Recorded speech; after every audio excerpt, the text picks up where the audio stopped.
Welcome to Journey to Esquire, the podcast. I'm Jocelyn Hardrick, founder and president of Diversity Access Pipeline, Inc., the company behind this podcast and other great programs, like Journey to Esquire Scholarship and Leadership Program, which provides $2,000 cash scholarships to third-year law students and internships to second-year law students, along with leadership training and mentors. And Journey to Esquire, the blog, which provides insightful articles to help navigate you through law school and beyond. Find out more on our website, www.journeytoesquire.com. Hi, it's Jocelyn Hardrick, and this is Journey to Esquire, the podcast. I'm the founder and director of Journey to Esquire, Scholarship and Leadership Program, the blog, the podcast, and all the great resources that we offer. Today, we pass the mic to Dr. Annette V. Clarke, and she is going to talk about her journey to Ph.D. and offer some tips about resilience and what lawyers and law students can do now to help build resilience. So rather than do a formal introduction of Dr. Clarke, I am going to just ask her to tell us a little bit about herself and why she decided to become a Ph.D., and then we'll talk about your journey there. Hello, Dr. Annette Vanessa Clarke. Hello. Welcome. Hello. Glad to be here. Glad to be with you. Well, thanks for joining us. I'm so excited to have you talk about resilience coming out of COVID. Whew, we have a lot to deal with, yes. Going through that, and now trying to figure out the new normal. But before we get to all of that, I'll let the audience know we're good friends since middle school. Yes. My lifetime friend, yes. Philippa Skyland School for the Gifted and Talented in Brooklyn, New York. And I remember you saying when we were that young that you were going to be a doctor, not a medical doctor, a PhD doctor. So what made you interested in getting your PhD? Okay, well, it's kind of sketchy in my mind. So it's funny that you mentioned that you remember like pre-high school. Growing up, one thing that I can think of growing up was watching Star Trek: The Next Generation. Right, I'm a huge Trekkie. Pick up any Trekkies out there, and I really loved the character of Counselor Deanna Troi. I loved what she did, the role she played on the Enterprise. She, of course, it's a science fiction show, so she had, empathic, telepathic abilities. And one thing that I just loved watching her and how she moved. She helped people to feel better. She supported the captain. She supported the crew. And so that was an early kind of look into the kind of thing that I was like, oh, I like that. I think I want to do that. Then in high school, we went to Brooklyn Technical High School, and in high school we had majors. And so we were both in the technology and liberal arts major, and they offered an AP class in psychology. Mm-hmm. And I loved that class. I chose that major specifically to take that class. And so I was really excited to take it and really just enjoyed it so much. And so from there, I was like, oh, you know what? I want to be a psychologist. So, I go ahead. I went to NYU for my undergraduate degree and in psychology. And, psychology is usually a very huge major. Everyone starts out there. Everyone's in Psych 101. Not everyone sustains because they realize, oh, it's harder than I thought. And so we get quite a bit of a attrition after Psych 101. But I stuck with it and I got my degree. But shortly, I want to say maybe junior year, I started, just kind of having doubts. And I was like, well, maybe I don't want to be a psychologist. Maybe I want to be a lawyer or maybe I want to be a social worker. And at the time, NYU had a joint degree program between the School of Law and the School of Social Work. They had an MSW JD. options. So I was like, oh, this sounds really interesting. Let me look into that. And, I was looking into it, and I had to be honest with myself in that moment. I said, self, you probably might, you might get into this, social work school, but are you going to get into NYU law? And I had to be honest with self and say, oh, that's looking a little shaky, right? Because, they don't actually take a lot of undergrads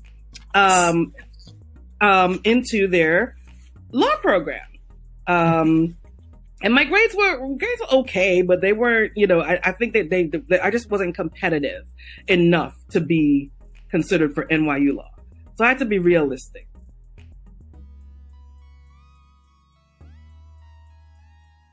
That's the first time I've heard that story. I don't think you've shared that with me before. I didn't know you were even thinking about going to law school. You must have been like, let me not. It was a hot second. I think my mother told me that my father, who passed away when I was 3 years old, had wanted me to be a lawyer.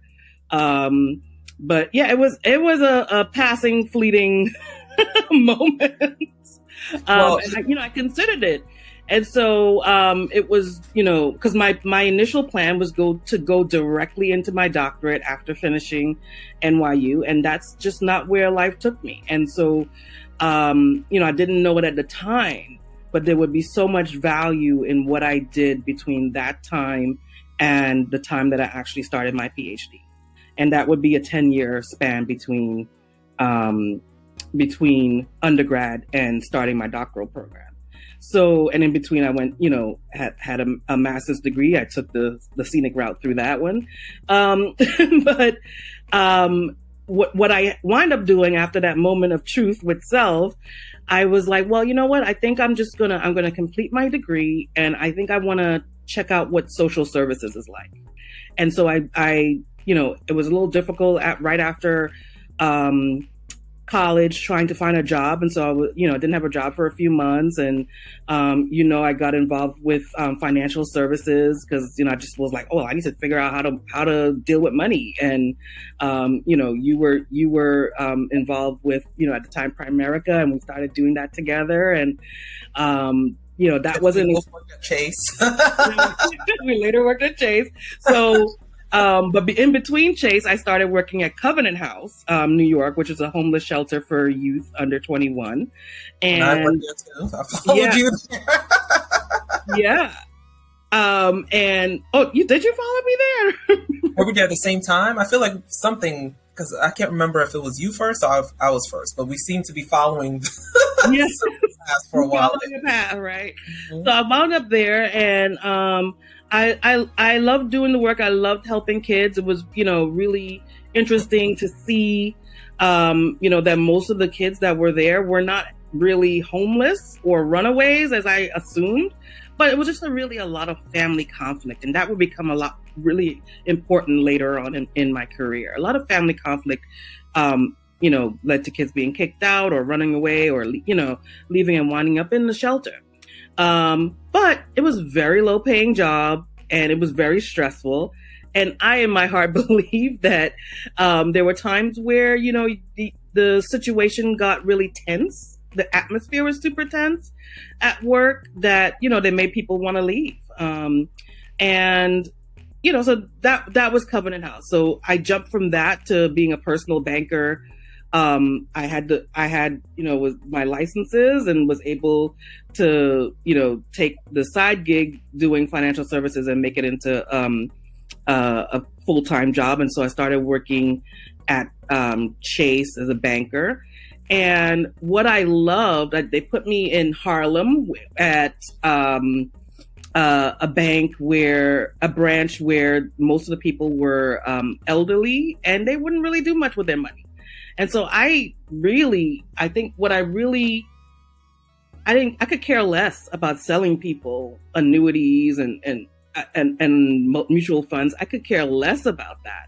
I really just loved helping people feel better about their money. And I realized that's psychology. It's psychology. And so, it just was not the place and space for me. And, divinely, I was not there anymore. And I decided okay, well, I still need a job. Let me go do something else. And I went on to be a counselor at a transfer high school. And that was really rewarding, kind of helping support kids who, had fallen between the cracks and needed to, um, needed help getting back on track and being able to graduate. And it was just interesting to see how there's so many different pathways to graduation. So I was their counselor, and it was really rewarding. Graduation time was like really wonderful, and after the difficult year in getting kids to get to school, and it just so happened that I was released from that job, and I just sat there. I was like, you know what? I want to be a psychologist. And I've just put my energy towards applying for that. So while I was working as a counselor, I started doing a master's in psychology at the New School for Social Research.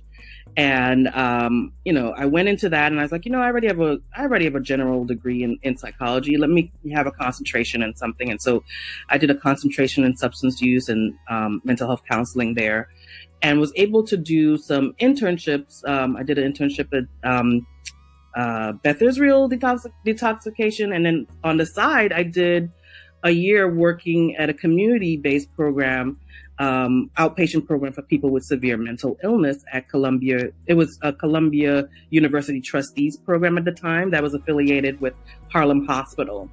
And, just kind of really enjoyed the work there, engaging with people. I used, skills that I didn't think I would use in the same capacity. I was crocheting with people. And, in the interim, I was just kind of building that skill and building up, a resume that would look really great when I applied. And then I happened to apply, and I applied twice. First time, not the best applications went out, and too few went out. And the second time I was really serious about it. And so I put in that effort and was able to start my program. And I started at the age of 32. And so that was a good 10-year span in between. And so it's interesting that while I had started doing a master's degree a couple years before, about 4 years before, I had gotten sick in the middle of it, and I had to take a bunch of incompletes, but you know what? I kept going.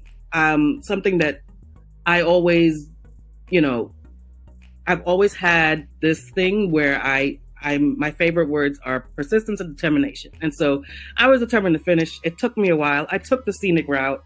But guess what? It kind of overlapped with my doctorate in the first semester. So I kind of gotten that on the way, as well as doing the doctorate and getting another master's degree on the way.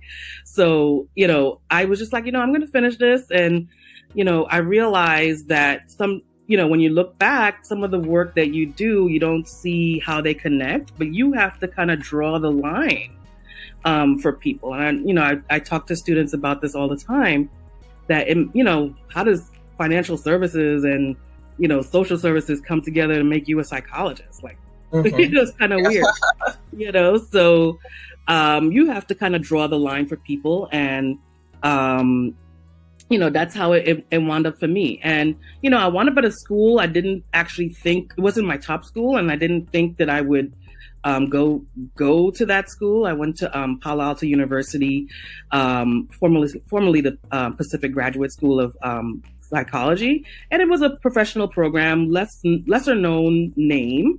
And I applied to other like bigger name universities, and you know what?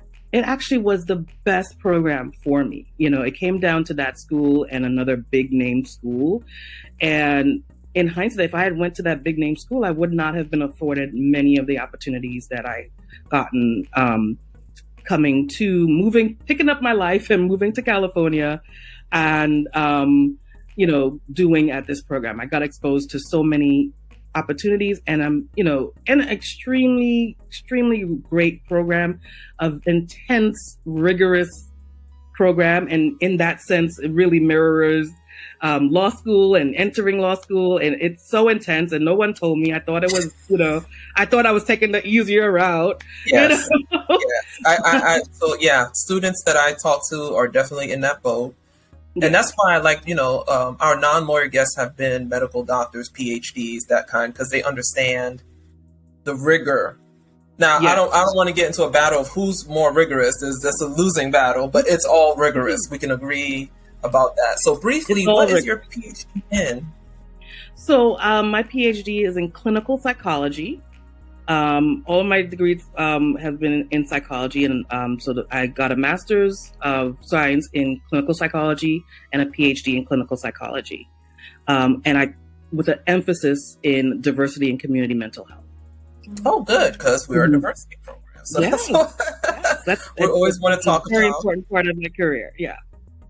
Yes, and then our first module is always lawyer wellness, where I talk to the students about managing not just their time, but their emotions and their energy, and how you have to be intentional. And so they're always so grateful. We always do it first because in the program, we're asking them to do a lot more than beyond their typical last year of law school, right? It's like, if you're going to add stuff, you really need to be paying attention. And I talk to a lot of students, and I've been teaching 3 years.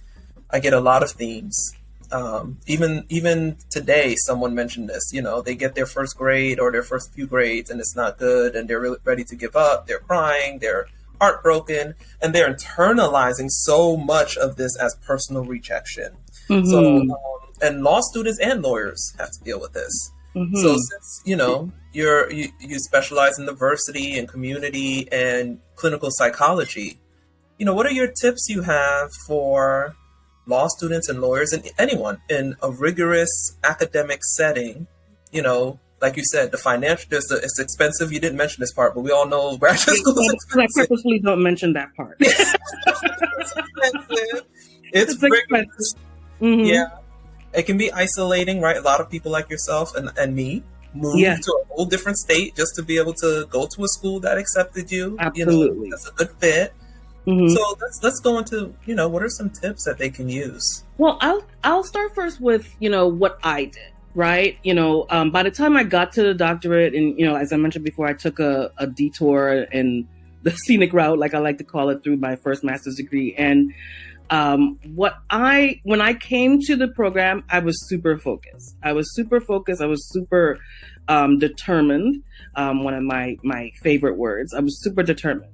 But what I found helped me, especially in that first year, is that at PAU, there were a number of different extracurricular talks that was going on, like talks from all sorts of names, big names, small names, here, there, everywhere. So I went to every talk, especially that first year. I went to every talk, and I found that by engaging in that extracurricular academic psychological world, right? Because the world, of being a psychologist is bigger than the school work, and being a lawyer is bigger than law school, right? And so what I found was tapping into the extracurricular stuff, the talks, the networks, the communities, the organizations.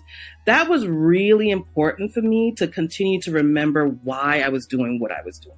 Why was I spending all this money, this time, up all night, doing work, and I found that was something that really made a difference for me. And I encourage people to do that, to get involved with the extracurricular stuff, because when times get hard in school, that's going to be the thing that pushes you through, right?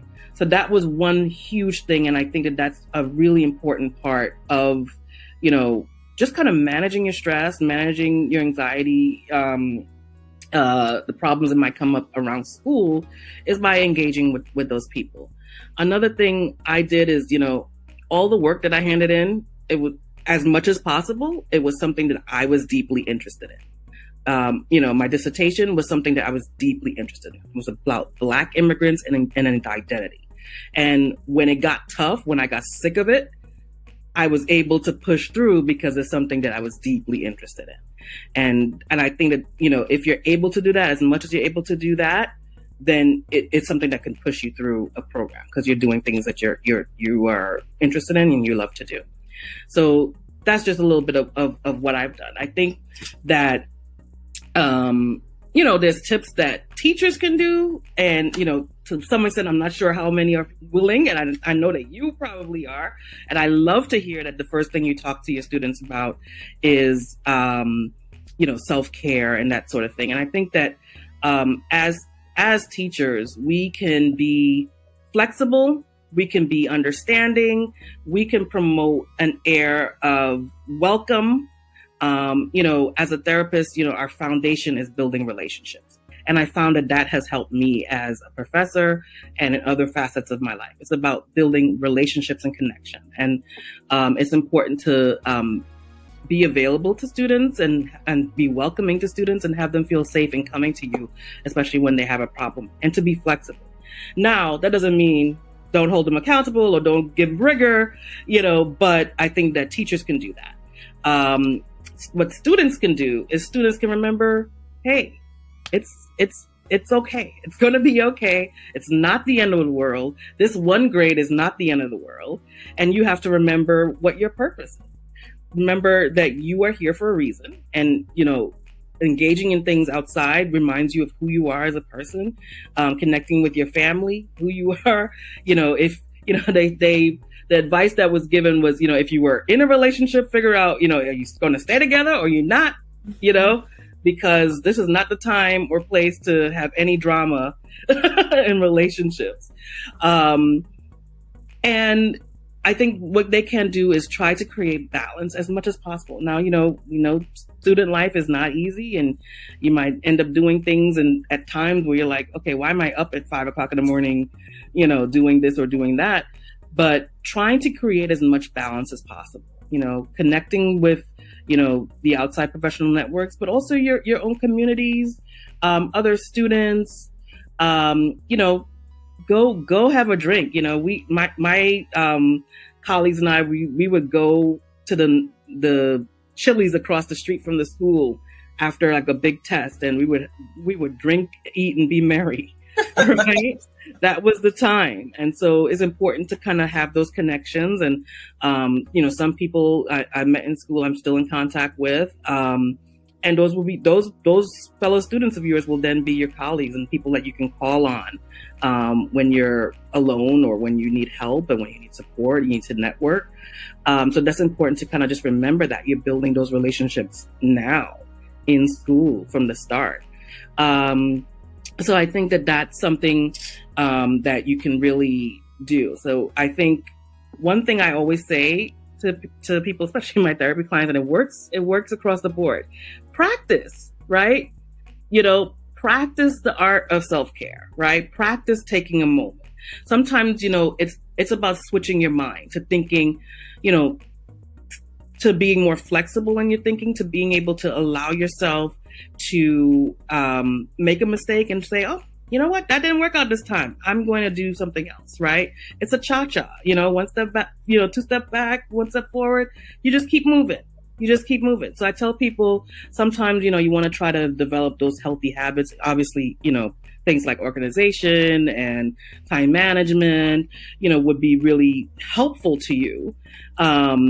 But, you don't have to be perfect. And, I know that probably most law students are very high performing and probably perfectionistic.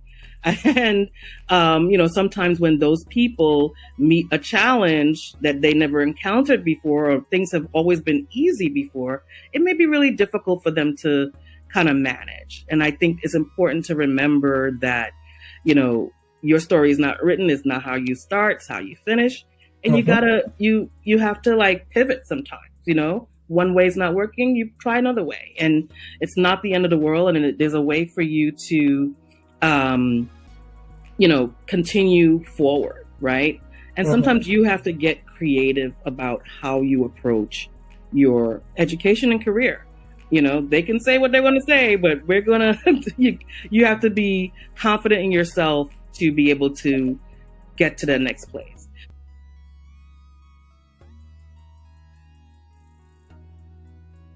the common thing is, the students now aren't as resilient or strong, and they give up very easily. I don't want to over simplify the differences between the generations, but I'm definitely experiencing it. We're not that old. Right? We graduated college 2002, and I'm like, okay, how come the students graduating college now? They you tell them it's going to be rigorous, and I've literally had students say, "Oh, I didn't believe that was going to be that hard. I know you said it a bunch of times, but Yes. not me." I can totally identify with that. After I changed my class to be as simple as possible, I thought I still am getting people that I'm like, and I'm like, really? But it's so interesting that you mentioned this. Just yesterday, I was in a training on multiple generations in the workplace. And it just got me thinking. I'm about to teach a lecture on aging and ageism. And the generations are different, point blank, right? And just understanding, I think being able to understand where millennials are coming from is going to be important. Even they're different from Gen X and how they communicate and in how they approach problems. They're very different. They're more about text, short, and I think that actually not I'm not saying this in a negative way, but our Gen Xers were the beginning of the tech savvy world, and then this generation, millennial generation, this generation, because there's Generation Z coming up now too, but the millennial generation are fully immersed in it, and I think that has impacted how they interact and how they approach problems and how they approach solutions, as wanting more immediate satisfaction, maybe coming in with a lot more entitlement. And you said the E word. I said the E word.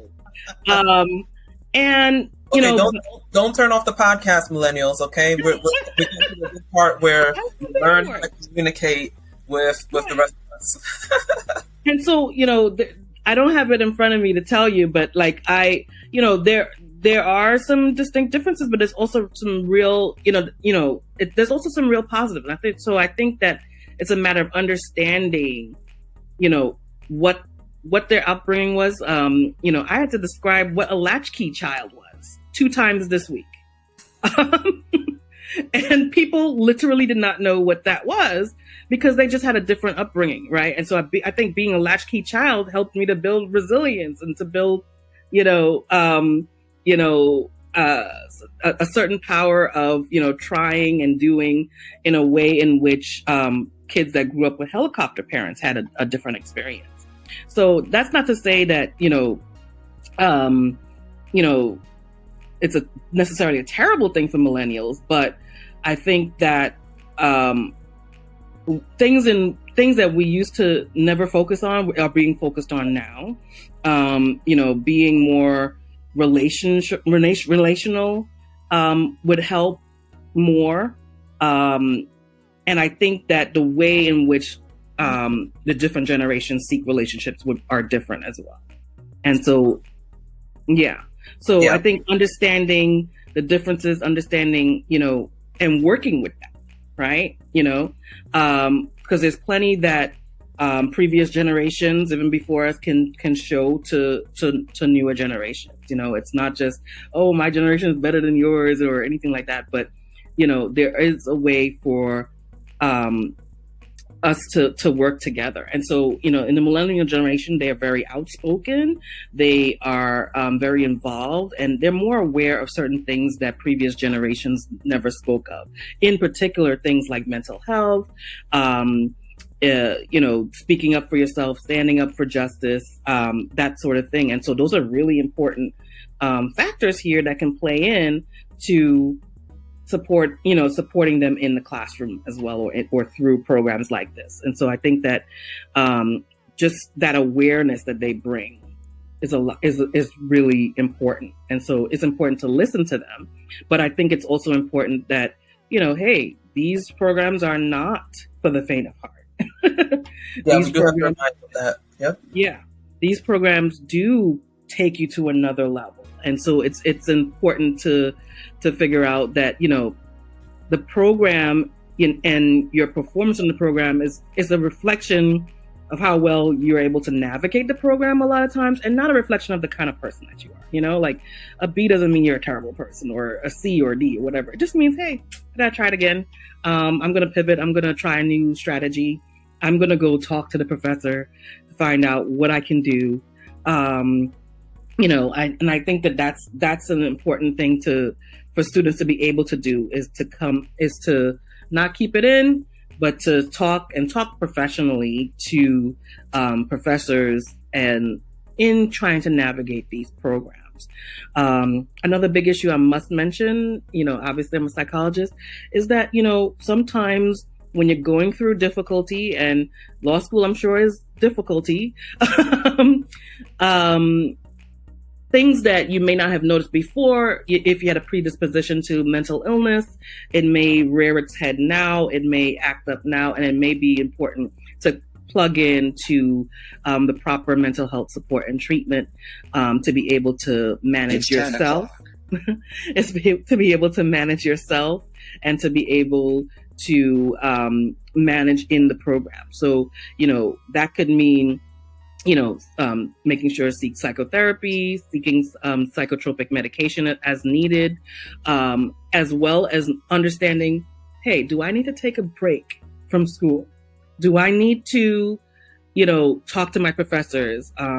What do I need to do to be able to get through this program? And I think that, the hard and fast, you have to do 4 years of undergrad, and you have to do these 3 years here at law school, and these 2 years in the master's or whatever, and it has to be, this set 5 years for whatever. It's no longer about that. It's about, okay, well, how do I manage, and how do I pave my own path? And if it takes you longer, then hey, it takes you longer. At the end of the day, you still get to that ultimate goal of, whatever profession that you want to be in. That's excellent advice. Thank you so much, Dr. Clarke, for joining us today and for giving us those steps to build up resilience, to reflect, to practice self-care. That's great. Mm-hmm. Build community. And what we're going to do is we're going to share the resources, particularly for lawyers, especially in Florida. They get free access to therapy nationally and in Florida. Yeah. Because, the bar recognizes that individuals and law students get it as well, are dealing with some of the very things you mentioned. So it's great that they got to hear it from a Ph.D. in clinical psychology. Thank you so much, Dr. Clarke, for joining us today. And make sure you share, like, and subscribe. And for more, go to journeytoesquire.com. Bye-bye. Thank you so much.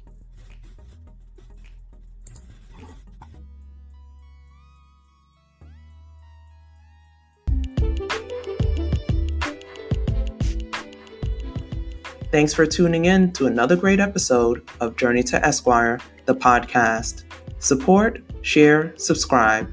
And for more, visit www.journeytoesquire.com.